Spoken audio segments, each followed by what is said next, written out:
전 세계 방송사에서 대서특필한 충격적인 일이 벌어졌습니다. 중국인들은 해외에 다녀오면 중국인으로서의 자부심이 느껴지고 중국인으로 태어난 것을 영광으로 생각한다고 말하는데요. 중국인들은 전 세계 어디를 가나 화제를 몰고 오고 관심을 받고 있으며 중국인들과 친구가 되고 싶어서 관심을 보이는 외국인들이 많다면서 말이죠. 하지만 중국에서도 해외 경험을 해보고 중국인들의 위상과 실체가 어떤지, 그리고 그들이 받는 대접이 옆 나라 한국인들과 비교해서 어떤지에 대해서 깨닫고 있는 사람도 많다고 합니다. 현실 감각을 알고 있는 중국인들이 많아진 만큼 과연 중국인들은 중화 사상을 탈피할 수 있을까요? 영상 시작 전 좋아요와 불우이웃을 위해 끝까지 시청 부탁드립니다. 중국 출신의 왕우루라고 합니다. 어릴 때부터 하얼빈에서 자라온 저에게는 중국이 거대한 나라이고 세상의 중심 속에 살고 있다고 느꼈습니다. 중국이 엄청나게 거대하고 베이징이라는 도시도 엄청난데 하얼빈과 베이징이라는 도시가 있는 중국이 어째서 세계의 중심이 아닐 수 있다고 생각하는지 그 자체가 말이 안 된다고 생각했습니다. 하지만 이것이 착각이라는 것을 깨닫게 되었습니다. 두 번의 강력한 펀치를 얻어맞았고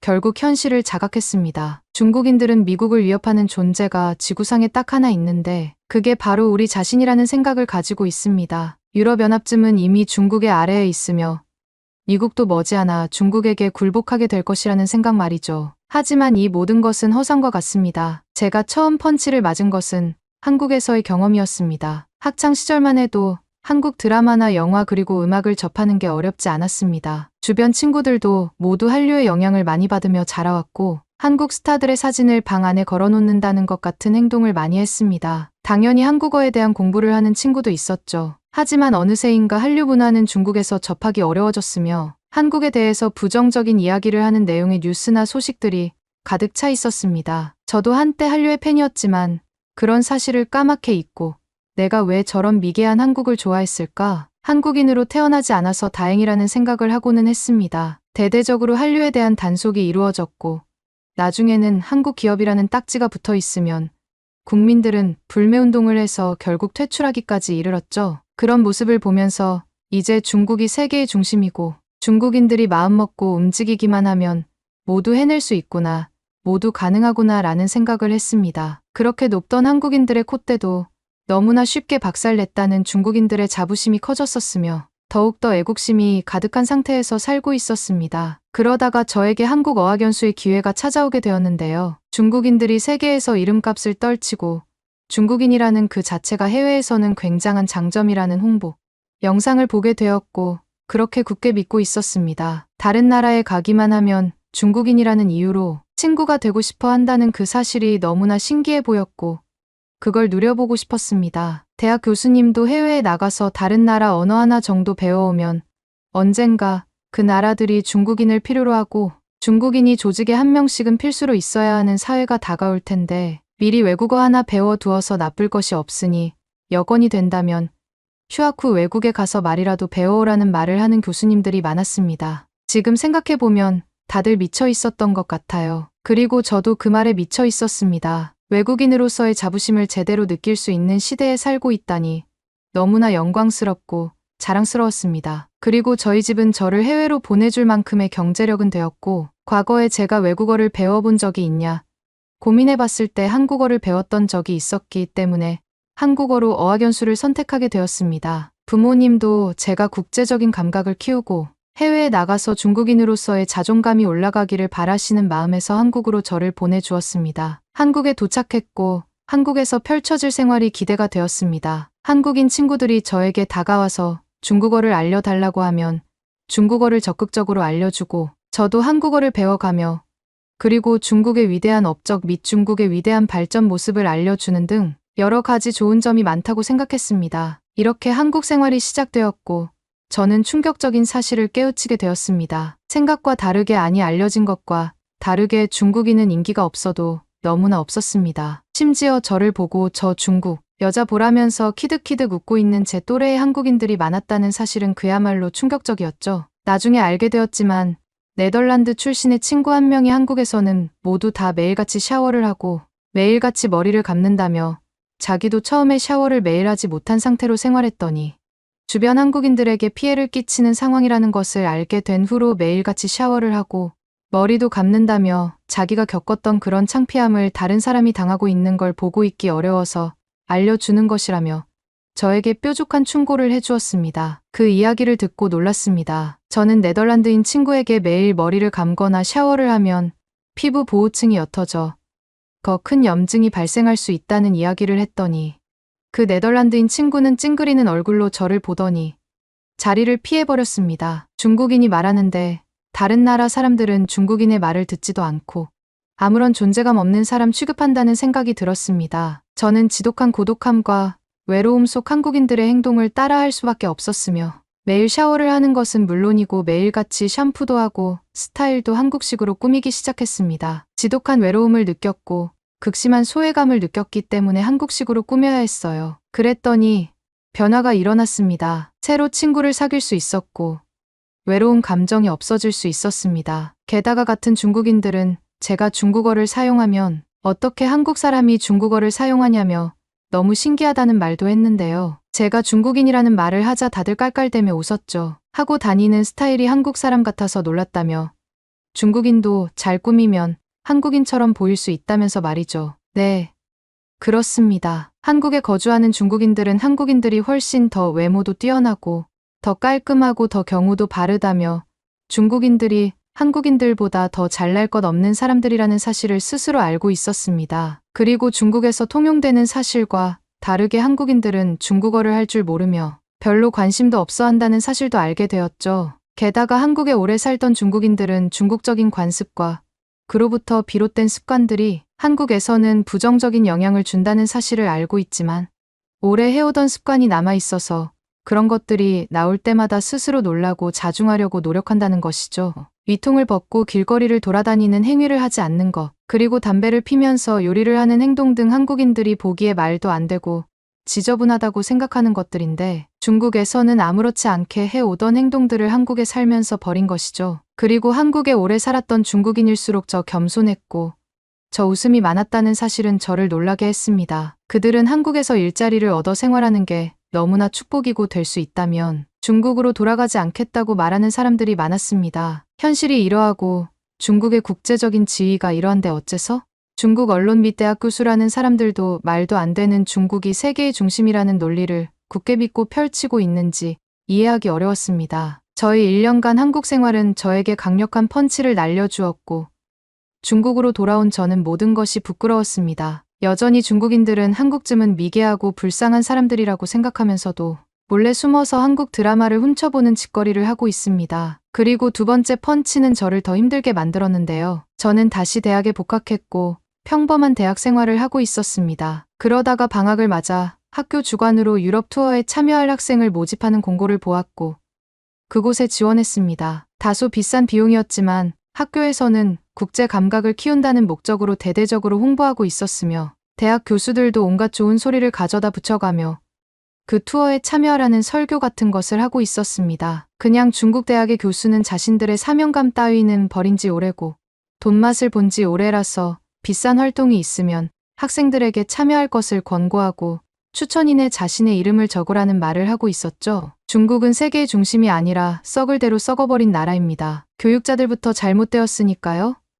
더 이상 중국이 미국을 따라잡고 세계의 중심에 다시 선다는 말을 믿지는 않았지만 저는 이왕 가는 유럽 여행 혼자 가기 무서웠고 엄두가 나지 않았지만 단체로 가는 유럽 여행은 괜찮고 편리할 것이라는 생각에 그 여행에 지원했습니다. 그렇게 30여 명이나 되는 인원들이 유럽 땅을 밟았습니다. 처음에는 체코로 갔습니다. 출발 전 체코에 가게 되면 체코 사람들은 지금 중국어 학습 광풍이 불어닥쳐 있는 상황이라서 중국어로 이야기를 해도 어느 정도 통할 것이라는 이야기를 들었을 때 황당하기 짝이 없었습니다. 많은 친구들은 그 말을 듣고 기대감에 가득 찼지만 현실은 그렇지 않을 것이라는 사실을 알고 있었기 때문에 저는 듣는 척도 안 했습니다. 체코에 도착했을 때 실제로 중국어를 할 수 있는 사람을 만나는 것은 불가능했으며 심지어 저희는 단체로 몰려다니며 중국인 단체 관광객이라는 표시를 냈기 때문에 사람들은 저희를 피해 다녔으며 저희에게 관심은커녕 민폐를 끼치는 존재라는 생각을 가진 듯해 보였습니다. 관광지에서 사진을 찍기 위해서 수많은 관광객들이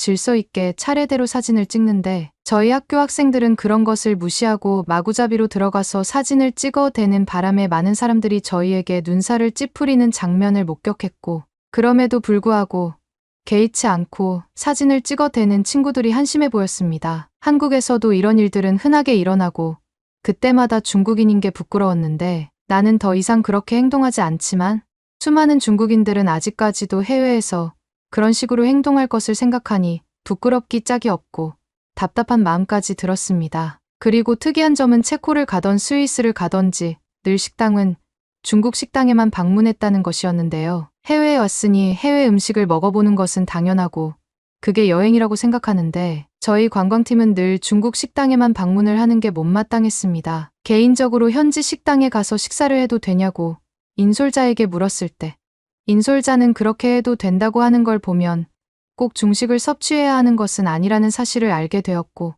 사실 대부분의 학생들 또한 현지 음식을 먹고 싶다는 생각을 하고 있다는 사실을 알았습니다. 그럼에도 불구하고 저희들은 왜 현지 식당에서 식사를 할 수 없는지 알게 되었습니다. 대부분 현지 식당들은 중국인 단체 관광객을 매우 싫어한다는 사실이 숨겨져 있었습니다. 인원도 많아서 예약을 받아 주기 곤란한 것도 있지만 그럼에도 불구하고 예약을 받아 주었다가 식당이 완벽하게 난장판이 되는 끔찍한 현장으로 바뀌는 사실에 대해서 현지인들은 알고 있었으며 중국인 단체 관광객 식당 예약은 거의 불가능해져 버린 현실이라는 것이죠. 심지어 노골적으로 중국인들을 받지 않는 식당도 많았는데요. 저는 친한 친구 4명을 모아서 식당에 방문해서 들어가려고 했으나 자리가 없다며 예약이 되어 있다며 영업이 끝났다는 갖은 핑계로 저희를 받아주지 않았습니다. 거짓말로 저희를 속여 저희를 받지 않는 행동을 보며 분노하는 감정도 들기는 했지만 원인 제공을 누가 했느냐를 따지면 이들의 행동이 이해가 되기도 했습니다. 제가 한국에 1년 정도 살다 왔던 경험 때문에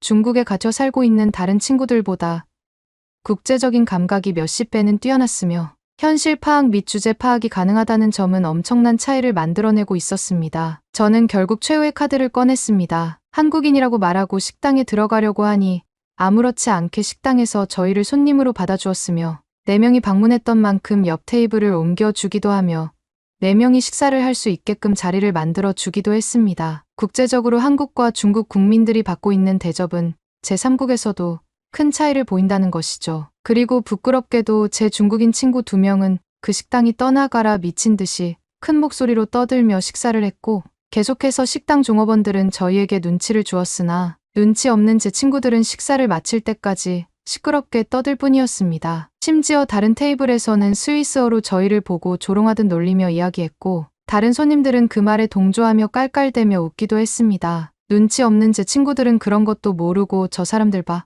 우리가 중국인이라는 게 그렇게 신기한가 봐 라는 철없는 소리를 해댔죠. 제가 대표로 계산을 할 때도 식당 점원은 저에게 잘 먹었냐, 어땠냐는 등 그 어떤 인사말도 없이 지그시 제 눈을 노려보면서 계산을 해주었고 저희가 나가는 동안 팔짱 끼고 서 있는 상태로 저희를 주시했습니다. 빨리 꺼지라는 의미죠. 그리고 저는 함께한 친구들에게 사실을 말할 수 없었습니다. 제가 그런 말을 했다가 너 중국인 맞냐? 네가 뭔데? 저 사람들 마음을 다 아냐는 등 말도 안 되는 논리로 치고 들어올 게 뻔하고 저 혼자서 나머지 5명을 상대로 말싸움해서 이길 수 없다는 사실을 알았으니까요. 그렇게 유럽 여행이 끝나고 저희 관광단은 무사히 중국으로 돌아왔습니다. 그리고 저희들은 대강당에 모여서 다른 학생들에게 여행 경험담에 대해서 공유하는 시간을 가졌는데요. 해외에 다녀온 후 사상교육을 대신해 이렇게 강당에서 발표회를 하는 것이었기 때문에 필수적으로 참석해야 했습니다. 이것이 명백히 공식적인 행사였고 많은 사람들이 참석했습니다. 그러면서 중국인으로서 자부심이 느껴졌던 순간이 있었다면 말해달라는 청중의 질문이 있었고 저와 함께 망신스러운 식사 자리를 함께했던 친구 중 한 명이 자신 있게 일어나더니 그 식당 이야기를 했습니다. 스위스인들은 저희가 중국어로 대화를 하고 웃으며 이야기하자 모두들 저희를 주의 깊게 살폈으며 중국인들과 친구가 되고 싶은데 과연 다가와도 될까? 라는 고민을 하고 있는 모습이었다며 식사 중이지만 다가와서 말을 걸어주었다면 관대하게 받아주었을 텐데 많은 스위스 사람들은 부끄러워하고 중국인들 앞에서 용기를 내는 것을 어려워한다는 내용으로 답변을 해버렸죠. 청중들 및 모든 사람들은 박수를 치며 좋아했고 저를 포함한 몇몇 현실을 알고 있는 사람들은 답답한 한숨만 나왔을 뿐이었습니다. 중국인들이 단기적으로 해외를 경험하고 그들의 입에서 잘못된 사실이 퍼져나가고 또 다시 중국인들을 모아두고 이런 행사를 열고 있으니 더더욱 중화 사상에서 벗어날 길은 안 보인다는 현실이 안타깝습니다. 저처럼 현실을 알고 답답해하는 사람들은 목소리를 낼 수 없습니다. 혼자서 목소리를 내봐야 주변 사람들에게 공격받기만 할 뿐이니까요. 저처럼 강력한 펀치를 맞고 나서야 스스로 깨우칠 수 있을 것이고 그제서야 너는 왜 중국인으로 자부심을 느끼지 않아? 라는 질문을 받고는 하는 사람들의 심정을 알 수 있게 되겠죠. 오늘도 답답한 마음 그리고 더 심해지는 잘못된 생각들이 퍼지고 있는 현실에 개탄하며 글을 적어봅니다. 중국에서는 세계와 소통할 수 있는 인터넷이 없습니다. 중국 전용 포털 사이트가 있고 중국 전용 뉴스 채널이 있을 뿐입니다. 중국인들은 세계에서 자기들끼리만 고립되어 있다는 것을 스스로 깨우칠 수 없다는 것이 현실이고 중국에 대해서 나쁜 이야기를 적으면 빠른 시간 내 검열당에 삭제되는 조치가 이루어지기 때문에 더욱더 통제는 강화되고 있습니다. 세계는 점점 하나로 통합되고 있고 한국에서도 컴퓨터 모니터 아니면 스마트폰 하나로 다른 나라의 소식을 들어볼 수 있는 것과 다르게 중국에서는 그런 것들이 원천적으로 차단되어 있습니다. 앞으로 시간이 지나도 중국에서는 자신들의 위치와 지위를 깨닫는 데 어려움을 겪을 것입니다. 이렇게 현실을 말하는 중국인들이 있다고 하더라도 말이죠. 구독과 좋아요 부탁드리며 중국인들에게 날릴 센스 있는 댓글도 남겨주시면 전달해드리겠습니다. 그러면 더욱 감동적인 다음 사연으로 넘어가겠습니다. 나가라고 중국말을 쓸 줄도 모르면서 중국을 와, 중국에 왔으면 중국어로 말을 해야 할 거 아냐. 재수없게 진짜 중국의 한 식당에서 서양인 여성이 주인을 당황한 듯 동그란 눈으로 쳐다보고 있습니다. 한국과의 비즈니스 미팅으로 한국으로 향하다가 비행기 문제로 우연히 중국을 방문하게 된 이 여성은 배가 고파 식당에 왔다가 주인의 분노를 사게 되었다고 하는데요. 결국 중국어를 하지 못하는 여성은 쫓겨나게 되고 다음날 한국으로 출발을 하게 됩니다. 하지만 중국에서의 경험으로 아시아 사람들에 대한 두려움이 생긴 여성은 긴장하고 있는데요. 과연 여성은 한국에서의 미팅을 잘 진행할 수 있을까요? 안녕하세요. 저는 프랑스에서 사업을 하고 있는 프레아라고 합니다. 벌써 이 회사를 운영해 온 지 20년이 좀 넘었네요. 오랜 기간 동안 회사를 운영해 오면서 참으로 다사다난한 일이 많았어요. 그래서 그런지 웬만한 일에는 노하우가 생기고 두려움이 많이 없어졌죠. 하지만 지금 제가 한국행 비행기에 오르는 순간 저는 온몸에 흥분이 가득 차오르는 걸 느꼈어요. 53세의 나이에 국제적인 사업가로서 오랜 경력을 쌓으며 세상 모든 것을 다 겪어봤다고 생각했는데 이번 출장은 뭔가 특별한 느낌이 들더라고요. 제 인생에서 중요한 전환점이 될 것 같은 그런 예감이랄까요? 우선 아시아 쪽으로 저희가 계약을 성사시키러 가는 것 자체가 처음인 것이 한몫을 하기도 했소. 이번에 우리 회사가 한국의 최고 기술 기업과 거액의 계약을 성사시키기 직전이었거든요. 수천만 달러 규모였고 우리가 글로벌 무대의 진정한 주역으로 발돋움할 수 있는 기회였어요. 전 제 커리어 내내 이런 기회를 놓치지 않으려 노력해왔죠. 그리고 계약에 실패한 적은 거의 없었어요. 그래서 자신감은 있지만 확실히 아시아는 처음이라 긴장이 되기는 하더라고요. 퍼스트 클래스 좌석에 몸을 기대며 저는 다가올 한 주를 위해 마음의 준비를 했어요. 당당하게 회의실로 성큼성큼 걸어 들어가 한국 임원들을 저희 사업 능력으로 놀라게 하고 굳건한 악수로 파트너십을 성사시키는 저의 완벽한 모습을 상상했죠. 벌써부터 이미 모든 게 다 이루어진 것 같은 기분이었어요. 하지만 인생이란 항상 예기치 않은 방향으로 흘러갈 때가 있죠. 저에게 오늘이 딱 방향으로 흘러가는 날이었어요. 비행기가 태평양 상공을 날아가던 중 약 3시간쯤 지났을까요? 편안하게 잠에 들어 있는데 갑자기 좌석 벨트 표시등이 켜지더니 조종사의 긴장된 목소리가 스피커를 통해 흘러나왔어요. 승객 여러분, 안타깝게도 우리 항공기에 기술적 문제가 발생했습니다. 예방 차원에서 베이징 공항에 비상 착륙을 시도하겠습니다. 모두 침착하게 승무원의 지시에 따라주시기 바랍니다. 저는 깜짝 놀라 일어났어요. 저게 무슨 말인가요? 제가 죽을 수도 있다는 말인가요? 제대로 착륙은 할 수 있는 것이 맞는 건가요? 살면서 많은 비행을 해봤지만 이런 상황은 처음이었어요. 저는 잽싸게 안전벨트를 꽉 매고 두 손을 맞잡고 기도했어요. 안전하게 도착할 수 있게 해달라고 말이죠. 비행기가 심하게 흔들리는 것이 느껴지고 점점 객실 전체에서 걱정스러운 속삭임이 흘러나오기 시작했어요. 몇몇은 울고 있었고 몇몇은 소리를 지르기도 했죠. 이런 아비규환의 모습들이 눈앞에 펼쳐지자 두려움과 좌절감이 점점 저를 덮쳐오기 시작했어요. 하필 이런 일이 생기다니 1분. 1초가 아까운 상황에서 서울에서의 꼼꼼히 짜둔 회의 일정에 차질이 생길 판이었죠. 그런데 우리가 급선회하며 빠르게 중국 쪽으로 실제로 하강하기 시작하자 속에서 불안감이 치밀어 올랐어요. 이건 심각한 문제라는 것이 확 느껴지더라고요. 사업에 대한 생각은 뒷전으로 밀리고 그저 무사히 땅으로 돌아가는 것만 바라게 됐죠. 너무나도 길게 느껴지는 시간이 흐른 뒤. 드디어 비행기가 베이징 활주로에 쿵 소리를 내며 착륙했어요. 몰랐던 사실인데 저도 모르게 숨을 참고 있었더라고요. 그제서야 한숨을 푹 내쉴 수 있었죠. 자세한 내막은 아직 불분명했지만 노후화된 비행기 엔진에 문제가 생겨서 한국행을 계속하려면 즉각적인 정비가 필요한 상황이었다고 하더라고요. 차가운 밤 공기를 맞으며 비행기에서 내렸을 때 꿈을 꾸는 것만 같았어요. 최소 오늘 밤은 계획에도 없던 낯선 나라에서 지내야만 했으니까요. 아시아 자체를 방문한 적이 없었던 저에게 중국이라는 나라는 너무나도 생소한 곳이었거든요. 저는 우선 빠르게 정신을 차려야겠다고 생각했어요. 그래서 짐을 찾아 밝게 빛나는 깨끗한 공항을 지나 호텔행 택시를 잡았죠.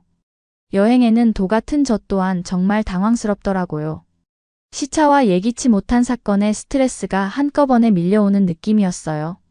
한밤중인데도 네온사인과 높이 솟은 건물. 붐비는 거리들로 가득한 베이징 도심을 가로지르는 택시 안에서 정신이 혼미해졌어요. 도시도 지금은 어지러운 조명들로 가득하기만 한 미로 같아 보이기만 했어요. 마침내 급하게 찾은 상하이에 위치한 매끈한 고층 호텔에 도착해 체크인을 했어요. 12층 객실로 가는 엘리베이터를 타며 오늘의 사건들을 털어내고 마음을 다잡아 보려 했죠. 서울에서의 미팅을 위해서라면 정신을 바짝 차리고 이 난관을 뚫고 가야 한다는 생각이 들었어요. 어떻게든 말이죠. 하지만 오늘 밤만큼은 휴식이 필요했어요. 구겨진 옷을 갈아입을 힘조차 없이 저는 딱딱한 침대에 풀썩 쓰러졌어요. 오랜 비행시간과 조금 전 믿을 수 없는 상황으로 인한 긴장이 풀리면서 몸의 힘이 다 풀려버리는 기분이 들었죠. 유리창 아래로 베이징에 빛나는 건물들이 펼쳐져 있었어요. 마치 끝없는 별들의 바다 같았죠. 피로가 몰려왔고 저는 결국 깊은 잠에 빠졌어요.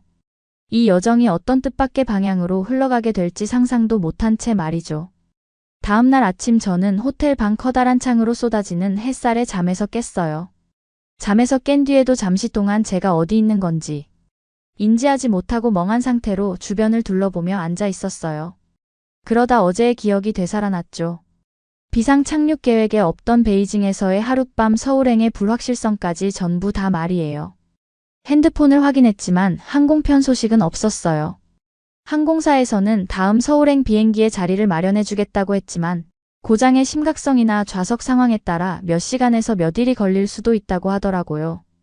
여유 시간을 가지고 출발하길 잘했네요. 혹시 모를 상황에 대비해서 원래 미팅보다 며칠 일찍 도착하는 비행기를 탔거든요.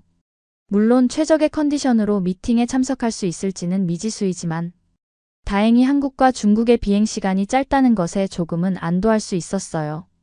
저는 그냥 소식만 기다리며 하루 종일 호텔에 박혀 있기보다는 이 뜻밖의 경유를 최대한 즐기기로 결심했어요. 방에 박혀 스트레스만 받으면서 있으면 걱정만 들 것 같았거든요. 뭐라고 하죠?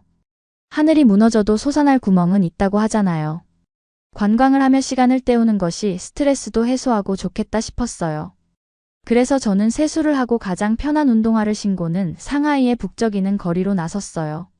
조사해보니 이 지역의 쇼핑 식사 유흥으로 유명하다고 하더라고요. 숙소 선정을 참 잘한 것 같아요. 즉흥 여행을 시작하기에 제격인 곳 같았거든요. 붐비는 인도를 걸어가는데 문득 소외감이 밀려왔어요. 처음 온 중국의 길거리에서는 모두가 중국어로 제잘거리는데 그 말들이 제게는 완전히 낯설게만 들렸거든요. 간판과 광고판에는 알쏭달쏭한 문자들만 가득했고요. 커피 한 잔 주문하거나 길을 묻는 것조차 겁이 날 정도였어요. 저는 항상 살아오면서 저 자신을 자신감 넘치고 유능한 여성이라 여겼는데 이곳에선 완전히 모르는 곳에서 떠도는 외톨이 같은 기분이 들었어요. 겸손해질 수밖에 없더라고요. 이민자나 여행객들이 새로운 문화권에 툭 떨어졌을 때 얼마나 막막할까 이해가 갔어요. 가이드도 없이 말이에요. 시간이 갈수록 처음에 들뜬 마음은 서서히 사그라들기 시작했어요. 낯선 것들 천지인 이 도시를 돌아다니는 게 지치기 시작했거든요. 영어로 친근하게 말 걸어줄 익숙한 얼굴이라도 보고 싶은 심정이었지만 어딜 가나 호기심 어린 시선과 공손하지만 거리가 믿는 미소만 마주칠 뿐이었어요. 특히 낙담스러웠던 순간은 작은 식당에 갔을 때였어요. 하루 종일 한 끼도 먹지 못한 저는 좌절감에 술이 한 잔 먹고 싶더라고요. 맛있는 안주와 함께 말이죠. 하지만 식당 메뉴판은 온통 중국어뿐이었어요. 사실 이곳은 중국인이 중국 메뉴판이 있는 것은 당연했죠. 저는 메뉴 정보를 묻고 메뉴를 시키기 위해 손을 들었어요. 혹시나 영어를 할 수 있는 사람이 있을까? 해서 말이에요. 손을 흔들자 직원이 저에게 다가왔어요. 그런데 조금 저에게 경계심을 가지고 다가오는 듯한 기분이 들더라고요. 제가 혹시 몰라 영어로 물었어요. 혹시 메뉴 설명을 좀 해주실 수 있을까요? 그러자 그 직원은 당황하더니 잠시만 기다리라는 손짓을 하는 것 같았어요. 그러고는 주방 안으로 들어갔죠. 그래서 순간 영어를 할 수 있는 직원을 부르러 갔구나 하는 생각이 들었어요. 그래서 조용히 저는 메뉴판을 보면서 어떤 음식일까? 생각하면서 홀로 추측을 하고 있었죠. 기다리고 있는데 한 주방장처럼 보이는 사람이 저에게 성큼성큼 다가왔어요. 그러면서 중국어로 뭐라 소리를 지르더라고요. 저는 너무나도 당황하고 말았어요. 우선 뭐라고 하는지 전혀 알아듣지 못하겠기도 하고 우선 이 낯선 사람이 저에게 다짜고짜 화를 내고 있다는 것이 확실해 보였기 때문이죠. 제가 당황한 표정을 보이자 그 남성은 갑자기 핸드폰을 꺼내더니 번역기를 돌려 저에게 화면을 보여주었어요. 중국에서 중국말로 주문을 해야 할 것 아닙니까?가 저는 핸드폰 화면을 보고 조금 놀랐어요. 아예 틀린 말은 아니었지만 제가 방문했던 많은 나라들에서는 영어로 주문을 했을 때 영어 사용을 못하면 말을 해주시거나 손짓 발짓으로라도 함께 소통을 하기 위해 노력을 했었거든요. 그런데 갑작스럽게 이렇게 대우를 하니 저는 놀랄 수밖에 없었어요. 제가 더욱이 당황한 눈으로 쳐다보자 그 남성은 다시 한번 번역기를 돌리더니 저에게 화면을 보여주었어요. 중국어로 주문할 거 아니면 나가세요. 화면에 적힌 내용을 보고 저는 제 눈을 의심했어요. 제가 중국 문화를 잘 몰라서 큰 실수를 한 건가요? 아무리 그렇다고 해도 이렇게 손님을 막 대해도 되는 건가요? 제가 그렇게 큰 걸 바란 걸까요? 결국 저는 수치심과 부끄러움, 그리고 억울함이 합쳐진 복잡한 감정을 느끼면서 빠르게 가방을 챙겨 식당을 뛰쳐나오게 되었어요. 식당에서 나오니 눈물이 나더라고요. 제가 나이가 없는 것도 아니고 경험을 해볼 만큼 해본 사람인데 이런 대우나 경험은 처음이었어요. 여러모로 이번 여정은 힘든 일이 많다는 생각이 들었죠. 더군다나 저는 혼자였는걸요. 저는 결국 터덜터덜 걸어 숙소로 걸어가기 시작했어요. 그날 저녁 발에 쥐가 날 정도로 걷고 또 걸어 겨우 호텔로 돌아왔을 때는 의욕이 꺾여 있었어요. 오는 길에 편의점을 들렀는데 결제를 하면서도 서양인인 저를 경계하면서 이상하게 쳐다보는 직원의 눈길을 느낄 수 있었어요. 그때도 참 힘들었어요. 너무 불쾌하고 이제는 어딘가에 버려진 사람 같은 기분까지 들더라고요. 그렇게 숙소에 털썩 앉아 급하게 사온 삼각김밥을 먹게 되었어요.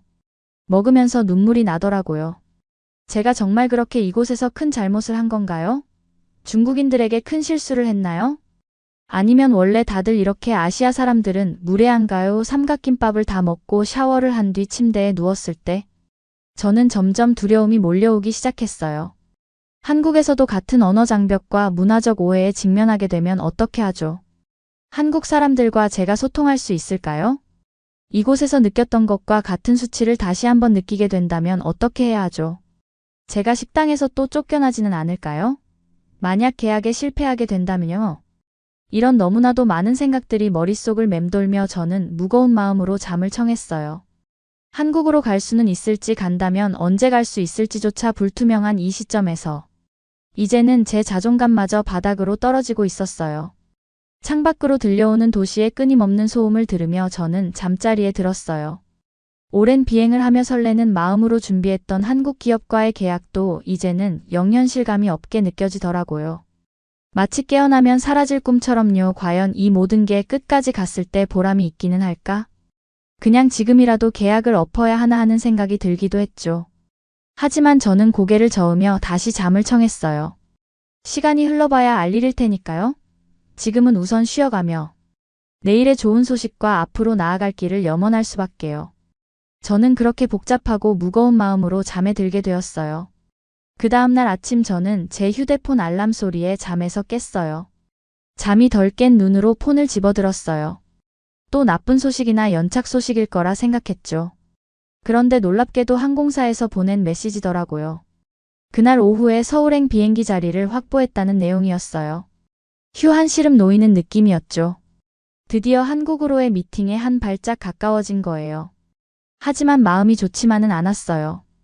원래라면 기뻐하며 얼른 미팅을 하고 싶어 설레어야 정상인데 지금은 가고 싶지 않은 마음까지 생기고 말았거든요.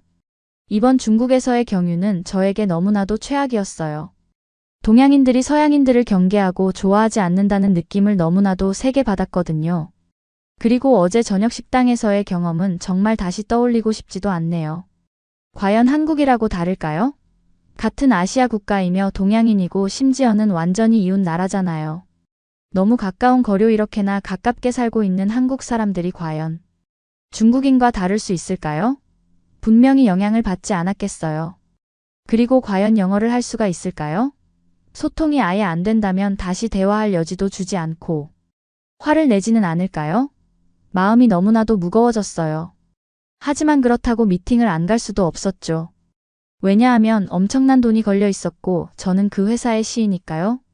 회사를 지켜야 하니까요. 저는 애써 힘을 내보려고 노력하며 짐을 싸고 호텔을 체크아웃했어요. 바로 공항으로 이동해서 시간에 맞춰 비행기에 탑승했죠. 이륙 후 기내에서 창밖을 내다보니 점점 구름 속으로 사라지는 베이징의 모습이 눈에 들어왔어요. 순간 만났던 사람들 생각이 스쳐 지나갔어요. 길거리에서 저를 이상하게 바라보던 사람들, 저를 쫓아낸 식당 사장, 저를 경계하던 편의점 직원까지 만남은 짧았어도 한 사람 한 사람이 제게 인상을 남겼더라고요.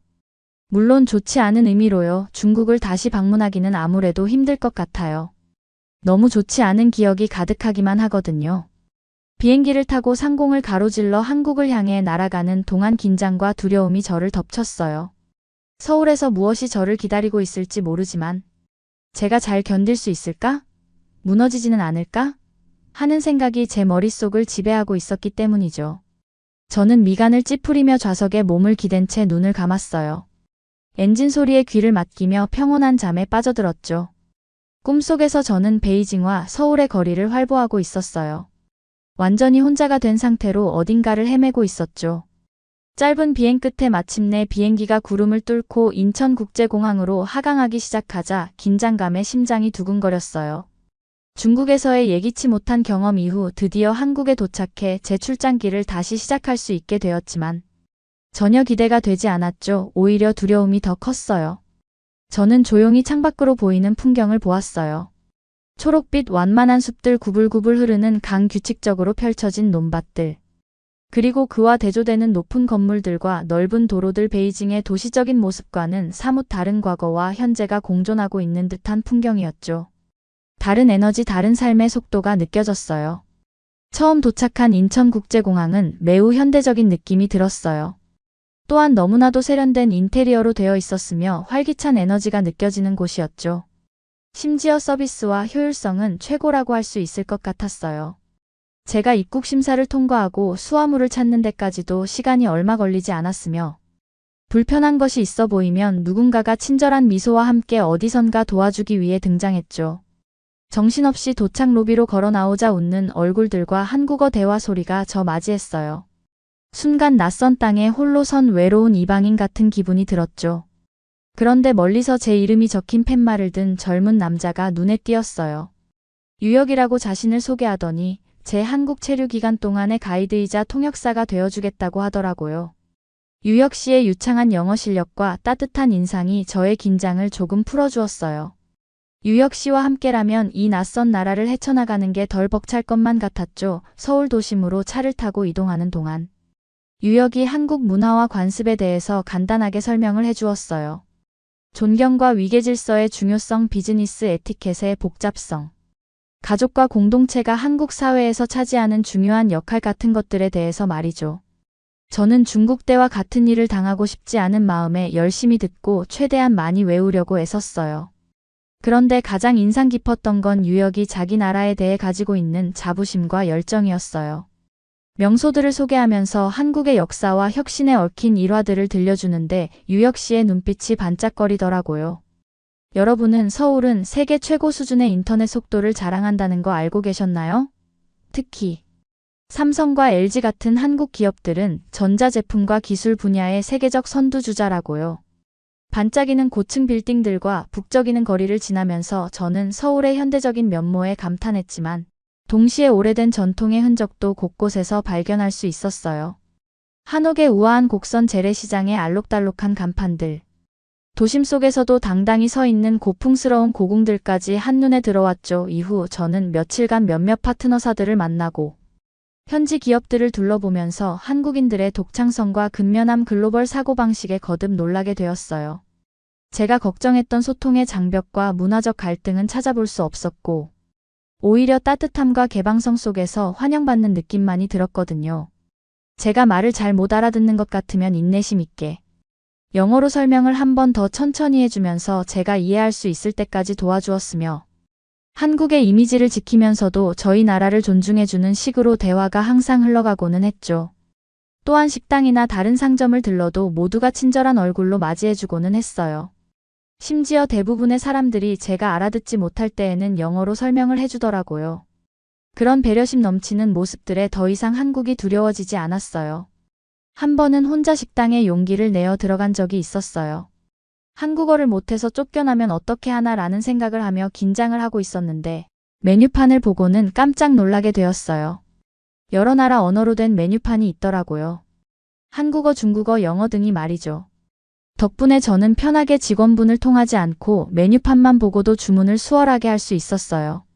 다른 나라 사람을 존중해주는 그들의 모습에 저는 너무나도 감동을 받을 수밖에 없었어요. 덕분에 그날 식사는 디테일한 설명을 스스로 읽고 맛있는 메뉴를 고른 뒤 즐거운 식사를 하고 기분 좋게 식당을 나설 수가 있었죠. 저는 그날 이후 홀로 서울을 탐방하는 것이 두렵지 않았어요. 이방인이라는 생각이 들지 않았어요. 오히려 어떠한 소속감을 느껴지는 듯 했죠. 특히 기억에 남는 에피소드가 하나 있었는데 공장 방문 중 그곳의 시의가 저를 따로 불러 개인적인 이야기를 들려주더라고요. 한국전쟁 직후 가난 속에서 자라며 가족이 더 나은 삶을 위해 어떤 투쟁과 희생을 감내해야 했는지 한국의 성장과 번영에 기여할 회사를 세우고 다음 세대에게 기회를 주는 게 그의 꿈이라는 이야기를 해주었죠.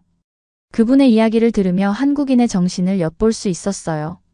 역경 속에서도 꿋꿋이 버텨내는 회복탄 역성 헌신 그리고 더 밝은 미래를 향한 희망 같은 건 말이에요. 그리고 대망의 미팅날 저는 아침 일찍 일어나 단정하게 옷을 차려입고 미팅을 갈 준비를 마쳤어요. 유역 씨와 숙소 로비에서 만나 함께 미팅 장소로 향했죠. 저는 계속되는 긴장감을 낮추기 위해서 심호흡을 하고 있었어요. 많이 긴장되시나요? 유역 씨가 미소를 지으며 저를 쳐다보았어요. 네, 한국과의 미팅은 처음이라 긴장이 좀 되네요. 제가 심호흡을 하며 말했죠. 대표님은 분명히 잘하실 겁니다. 너무 긴장하지 마세요. 저의 긴장을 풀어주려는 듯 유역은 미소를 지으며 저에게 이야기를 해주었어요. 덕분에 긴장이 조금은 풀리는 기분이 들었죠. 마침내 미팅 장소에 도착하고 저는 최대한 프로페셔널함을 유지하며 회사로 들어갔어요. 미팅 장소까지 엘리베이터를 타고 올라가면서 저는 계속 한마디를 읊조리고 있었어요. 안녕하세요. 라는 한국말이었죠. 유역 씨가 알려준 말이었는데 한국의 인사말이라고 하더라고요. 엘리베이터가 도착하고 문이 열리자마자 한국 회사 대표가 저를 맞이해 주었어요. 저는 먼저 미소를 지으며 안녕하세요 라는 말과 함께 악수를 청했어요. 그러자 대표는 놀라면서 함께 악수를 청했죠. 한국말을 할 줄 아시나 봐요. 대표가 한국말로 이야기를 저에게 건넸지만 문장까지는 아직 알아들을 수 없던 저는 갸웃했죠. 한국말을 할 줄 아시나 봐요. 그러자 대표가 다시 유창한 영어로 다시 물었어요. 그의 빠른 상황 파악과 배려심에 저는 다시 한번 놀라고 말았죠. 인사말이라도 한번 연습해봤어요. 아직 아쉽게도 한국어는 하지 못합니다. 제가 말했죠. 한국말로 인사를 청해주셔서 감사합니다. 먼 길 오시느라 고생하셨어요. 대표는 기분 좋은 미소를 지으며 저를 미팅 장소로 안내해 주었어요. 결과를 먼저 말씀드리자면 저희의 미팅은 성공적이었어요. 그럴 만도 하죠. 바로 제가 왔으니까요. 호호 장난이에요. 사실 이제까지의 미팅 중 가장 긴장되는 미팅이었죠. 하지만 한국 대표와 팀원분들의 배려심과 위트가 편안한 자리를 만들어 주었고 그들의 유창한 영어 실력에 또 한 번 놀라게 되었죠. 저는 여기가 미국이나 프랑스라고 착각할 뻔했다니까요. 저희의 계약은 성공적으로 성사되었고 저는 한국 대표에게 물었어요. 한국 사람들은 모두가 영어를 잘 아나요? 그러자 대표는 미소를 지으며 말했어요. 한국 사람들은 대부분이 한국어 제외 다른 언어를 잘하고는 해요. 영어는 기본적으로 잘하는 편이고 그 외에 다른 언어들을 습득하는 데에도 관심이 많은 편이랍니다. 대표의 말에 저는 감탄했어요. 자신의 것을 지키면서 다른 것들도 받아들이는 태도와 정신이 이 나라에 깃들어 있다니. 중국의 식단가 떠오르면서 솔직히 많이 다르다는 생각이 들었어요. 그리고 한국과 한국인들의 정신을 본받아야 할 필요가 있다는 생각도 들었죠. 그리고 그 순간 제가 품고 있던 의심이나 선입견은 사라졌어요. 언어와 문화 역사의 차이는 피상적일 뿐 우리의 열망과 인간에는 본질적으로 다르지 않다는 걸 깨달았죠. 출장 일정이 끝나갈 무렵 저는 한국이 저를 환대해 준 것에 깊은 감사를 느꼈어요. 사업 파트너로서 뿐만 아니라 친구로서 저를 반겨준 거죠. 저는 기회를 찾아 한국에 왔지만 훨씬 더 소중한 걸 얻었어요. 인간 대 인간으로 교감하고 이해하는 힘에 대한 믿음 말이에요. 서울에서의 마지막 밤 뉴욕이 저를 전통 한정식집으로 데려갔어요. 방석에 앉아 비빔밥과 김치 소주를 함께 나누며 저는 이번 여정을 되돌아봤죠. 예상치 못한 경유 낯설음에 대한 불편함으로 낙담하기도 했었지만 저는 한국에서 다시 정신을 회복할 수가 있었어요. 뉴욕에게 그리고 한국 동료와 친구들에게 저는 이 놀라운 나라의 아름다움과 환대의 건배를 올렸죠. 건배 제가 막 배운 한국말로 인사했어요. 새로운 시작, 새로운 이해, 문화와 대륙을 아우르는 새로운 유대를 축하하며 말이에요. 웃음과 대화가 오가는 가운데 저는 어떤 소속감을 느낄 수 있었어요. 새로운 고향을 얻은 기분이었어요. 한국에 처음 왔을 때는 이방인이었지만 이제는 글로벌 가족의 일원으로 떠나는 듯한 기분이 들었죠. 국경과 경계를 초월해 더 나은 세상을 위해 함께 노력하는 가족 말이에요. 그래서 저는 여러분께 제 여정에 동참해 달라고 제안하고 싶어요. 함께 이해의 다리를 놓고 낯선 것 속에서 지혜와 아름다움을 찾아나가 보자고요. 열린 마음으로 서로에게 그리고 우리 자신에게 다가가는 거예요. 분열과 단절이 만연한 듯 보이는 세상에서 우리가 줄 수 있는 가장 큰 선물은 바로 우리 자신이에요. 호기심, 연민 그리고 더 밝은 내일에 대한 희망 말이죠. 이것이 제 여정의 교훈이자 인간 정신의 약속이며 손을 내밀고 마음을 열어 경계를 뛰어넘는 우리의 힘이에요. 우리 모두 그 첫걸음을 내디딜 용기를 갖고 계속 함께 걸어나가기를 새롭고 더 나은 세상을 향해 나아가는 여정을 말이에요. 그러면 더욱 재미있는 다음 사연으로 넘어가겠습니다. 이것 보세요. 한국은 아직도 폐지를 줍네요. 정말 몇 년 뒤면 사라질 망할 나라는 한국뿐이네요. 여기 중국 유명 인플루언서가 한국에서 폐지를 줍는 노인을 보며 한국을 조롱합니다. 오늘의 사연은 중국 개그맨에 관한 사연입니다. 안녕하세요. 저는 중국의 마을 동네 어느 작은 극장에서 일하는 왕치라고 하는데요. 저는 무대에 서서 여러 가지 농담들을 하며 중국 사람들을 웃기죠. 근데 그 중에서 가장 중국인들이 열광하는 농담이 뭔 줄 아세요? 바로 한국에 대한 이야기예요. 저는 그걸 제 말로 꿀벌 개그라고 칭하기도 하는데요. 중국인 관객들은 한국에 대한 비하를 좋아하죠. 한국에 대한 개그를 칠 때마다 가장 반응이 좋았고 무엇보다 빵츠라는 단어를 사용해서 농담치는 것을 가장 좋아해요. 빵츠가 뭐냐고요? 몽둥이로 맞아 죽일 한국 놈들 대충 이런 의미라고 얘기할 수 있을 것 같네요. 저는 한국을 항상 바쁘지만 별다른 진전을 이루지 못하는 꿀벌에 비유합니다. 관객들은 정말 좋아하죠. 관객들이 웃고 환호할 때면 제가 세상 꼭대기에 있는 것 같은 기분이 들어요. 관객들에게 좋은 공연을 보여주기 위한 제 방식이죠. 하지만 한국을 중국인들이 정말 별로라고 생각할까요?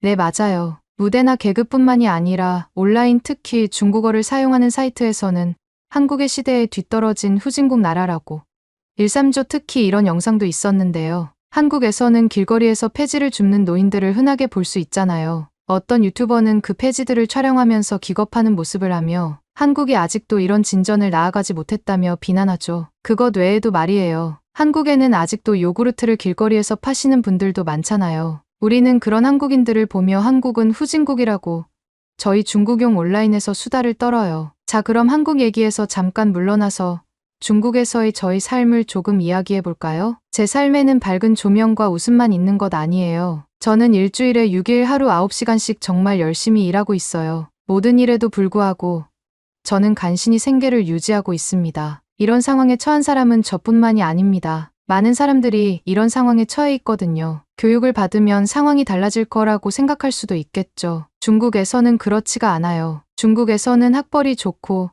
좋은 대학에 갔다고 해서 반드시 좋은 직장에 취직할 수 있는 것은 아니거든요. 중국에서는 무조건 인맥이 짱이거든요. 아무리 내가 똑똑해도 중국에서 태어난 순간 그건 의미가 없어져 버려요.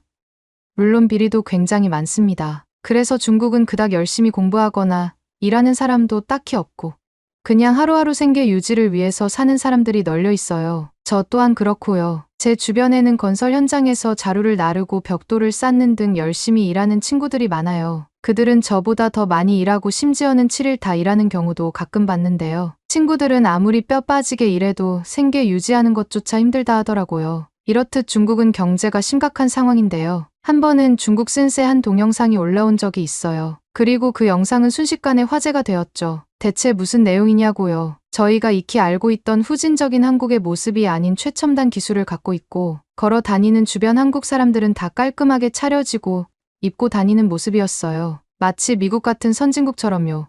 그러면서 중국한테 정신 차리라 하는 대충 그런 내용의 영상이었는데요. 하지만 그 영상에 본격적으로 뛰어들기도 전에 펑 정부에서 삭제해버렸죠. 그래도 생각이 들었어요. 대체 저건 뭐지? 내가 상상하던 건 저런 게 아닌데 순간 A로 만들어낸 주작인가 싶기까지도 했죠. 당연합니다. 중국에서 그려내는 한국은 중국보다 못 사는 후진적인 나라인데요. 뭘 그래서 저는 이런저런 생각을 하면서도 여전히 무대에서 개그를 치고 있고 여전히 웃음을 얻고 있었죠. 저는 혼란스러웠죠. 과연 한국이 정말 중국보다 잘 살까? 중국이 우리를 속이는 걸까?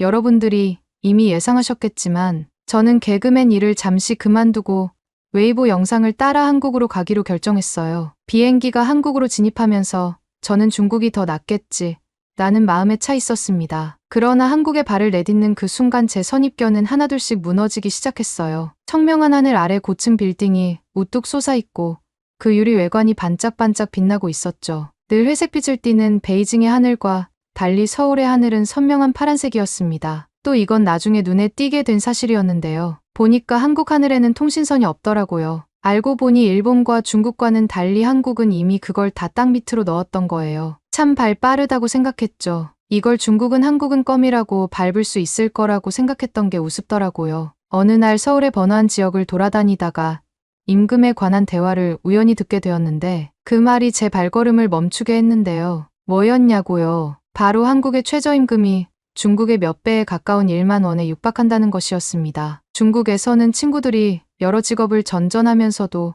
월급이 100만 원을 간신히 넘기며 생계를 꾸려나가는데 어려움을 겪고 있었습니다. 하지만 이곳에서는 아르바이트를 해도 한 달에 200만 원 정도는 벌 수 있습니다. 그 차이를 믿을 수 없었죠. 심지어는 거의 1만 원에 육박하는 최저시급을 한국 사람들은 적다고 토로하는 거였죠. 이런 상황이 이해가 가지 않았죠.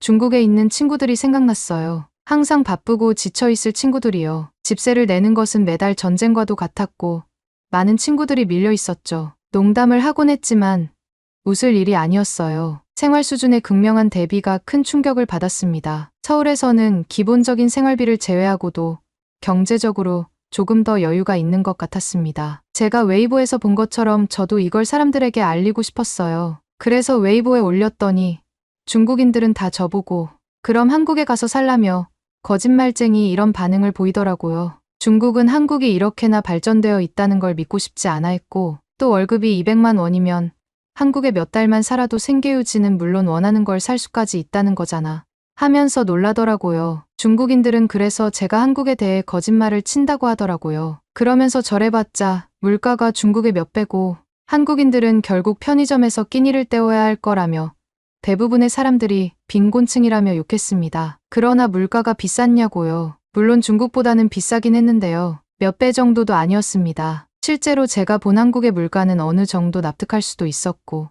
그 정도 월급으로는 놀이공원까지도 다녀오고도 남는 정도였다니까요.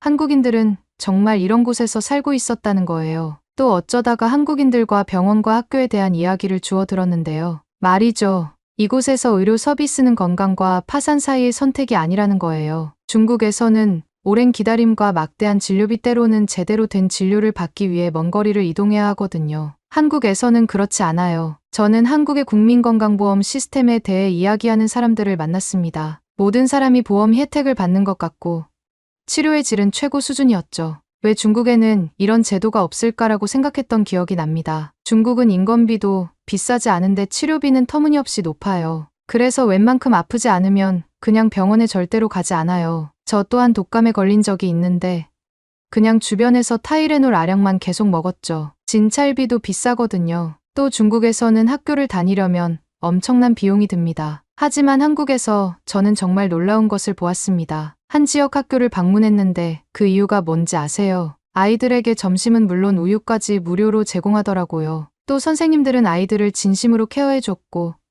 아이들은 학교에서 자유롭게 놀 수가 있더라고요. 뒤떨어진 건 한국이 아니라 중국이었어요. 심지어 서울의 기술은 선진국 못지않게 놀랍더라고요. 아니, 미국이나 일본이 비빌만한 수준이 아니었으니까요.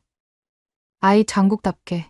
한국의 기술력은 여러모로 일상생활에 자연스럽게 녹아들어 있었습니다. 중국에서는 꿈만 꾸던 무료 와이파이를 갖춘 버스와 지하철을 보았습니다. 그리고 기술이 발전돼서 폰 하나면 거의 모든 것을 할 수 있었죠. 배달은 쌌지만 신속하며 정확했고 경제시장은 원활하게 잘 굴러가서 소비자층 상대로 하는 이벤트도 많았고 소비자의 의견을 잘 반영하고 트렌드를 주도하는 모습이었어요. 또 폐지 줍는 사람이나 요구르트를 파는 사람이 실제로 있기는 했습니다. 그러나 그분들도 한국에서 노인복지를 따라서 국가에서 돈을 받고 있더라고요. 물론 엄청난 액수의 금액은 아니지만 말이에요. 한국은 다른 나라에 비해서 선진적이었고 복지도 좋았어요. 미국 같은 나라는 복지가 그닥 좋지가 않고 젊은이들만 살기 좋은 나라거든요. 60대가 넘어가면 그 어디서든 써주지를 않아요. 근데 물세나 집값만 비싸다는 게 문제죠. 저는 소셜미디어를 통해 제가 발견한 사실을 트위터에 또 한 번 올렸어요. 저번에 올렸던 게 또다시 중국에 의해 삭제되었거든요. 한국과 중국의 평균 연봉, 생활비, 삶의 질 등을 비교한 글을 올렸죠. 제 글은 큰 반향을 일으켰죠. 중국에 있는 사람들은 충격을 받았습니다. 황해만 건너면 삶의 질이 이렇게 달라질 수 있다는 사실을 몰랐으니까요. 그리고 이번에 댓글 반응은 조금 달랐어요. 이렇게 증거들을 보여주고 거리를 보여주니 사람들은 중국이 자신들을 속인 거냐며 반발하였죠. 제가 개그맨으로서 한국인들을 꿀벌에 비유하기도 했는데 그게 정말 부끄러울 정도였죠. 아, 이런 것도 알게 되었어요. 한국인들은 중국인들이 한국에 오기를 원치 않는다면서요. 정말 충격이었네요. 한국에 원래 며칠만 있으려고 했던 거였는데 계속 있다 보니까 이상하게도 다시 중국으로 못 돌아갈 것 같더라고요. 중국에서는 뭔가 자유가 없는 그런 느낌이었거든요. 그래서 저는 한 달 동안 지낼 저렴한 곳을 찾고 있었는데요. 찾다 보니까 딱 놀라운 곳을 발견했어요. 바로 고시원이죠. 다른 나라에서는 없는 개념인데 말이죠. 한국에는 고시원이라는 개념이 있더라고요. 비록 작긴 하지만 저렴하고 실용적인 곳이었죠. 학생이나 1인 가구가 살기에 딱이죠. 월세는 중국의 많은 도시에 있는 천정부지로 치솟는 집값에 비하면 놀라울 정도로 저렴하죠. 관리비도 따로 들지 않는 데다 화장실 부엌까지 제공하고 심지어는 기본적인 쌀, 김치, 라면까지 제공하는데 얼마인 줄 아세요? 고작 30만 원이더라고요. 즉 200만 원을 받는다 치면 한 달에 100은 저금할 수가 있다는 거죠. 아니, 그러면 한국에서는 저축이 가능하다는 거잖아요. 너무 놀랐어요. 또 환경에 대한 한국의 접근 방식도 제 눈을 뜨게 했습니다. 중국에서는 심각한 오염 문제에 직면해 있습니다. 하지만 서울은 청정 에너지와 녹지 유지에 중점을 두고 있었어요. 공기가 더 맑아지고 도시가 더 깨끗해졌어요. 개발과 환경 보호가 어떻게 조화를 이룰 수 있는지 알게 되었습니다. 직장 문화도 중국과는 하늘과 땅 차이였습니다. 한국에서는 일과 삶의 균형이 더 강조되고 있더라고요. 물론 열심히 일하긴 하지만 삶을 즐길 수 있는 시간도 있었죠. 한국은 9to6라고 보통 9시에 출근해서 6시에 퇴근하고 분명 더 적게 일하는데 돈은 몇 배는 더 많다니까요. 또 한국에 와서 있으면서 참 여러모로 한국과 중국의 격차를 많이 느꼈거든요. 특히나 한국은 중국이나 북한같이 공산주의가 아니라 민주주의 제도를 실행하고 있잖아요. 그래서 한국 사람들은 개방적으로 세상과 소통하며 새로운 아이디어와 변화를 수용하고 세계와 교류하는 걸 쉽게 볼 수가 있었어요. 근데 중국에서는 전통 중국 사상과 공산주의에 깊이 뿌리를 둔 중국의 접근 방식이 중국을 묶어놓고 사람들이 조금 기피하게 만들기도 하더군요. 게다가 저는 분주하고 성장하는 경제를 보았습니다. 카페, 기술회사, 학교 등 모든 곳에 구인 광고가 붙어 있었죠. 중국에서는 일자리가 없거나 적어도 좋은 일자리가 충분하지 않다는 느낌이 들 때가 많습니다. 찾더라도 돈이 충분하지 않은 게 일수고요. 그게 중국이 인구가 14억이라서도 분명 있겠지만 한국에서는 새로운 브랜드가 끊임없이 생겨나고요. 나날이 계속 발전하고 있는 국가더라고요. 그러려면 당연히 충분한 인력이 필요하겠죠. 한국은 인맥과는 상관없이 그 사람의 동기와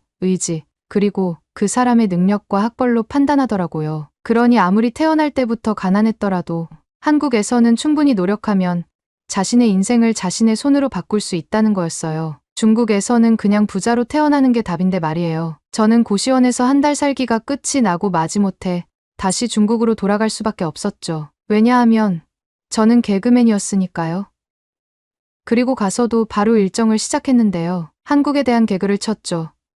역시나 사람들은 박장대소를 했고 깔깔거리며 한국을 향해 삿대질을 했습니다. 물론 관객은 웃고 있었는데요. 저는 웃지 못했습니다. 그들은 한국의 실체를 몰랐고 저는 가봐서 알았으니까 말이죠. 그 쇼가 끝난 후 저는 대담한 결정을 내렸습니다. 더 이상 한국을 비하하는 농담을 하지 않기로, 잘못된 고정관념을 퍼뜨리지 않기로요. 쉽지 않은 결정이었죠. 이런 개그는 제 일상의 필수품이자 웃음을 주는 확실한 방법이었으니까요. 월급이 짠 중국에서는 이런 농담이라도 해야 제 생계가 유지되고 먹고 살 수가 있는데 말이죠. 앞으로 사람들이 극장에 자주 오지 않을까봐 두려웠죠.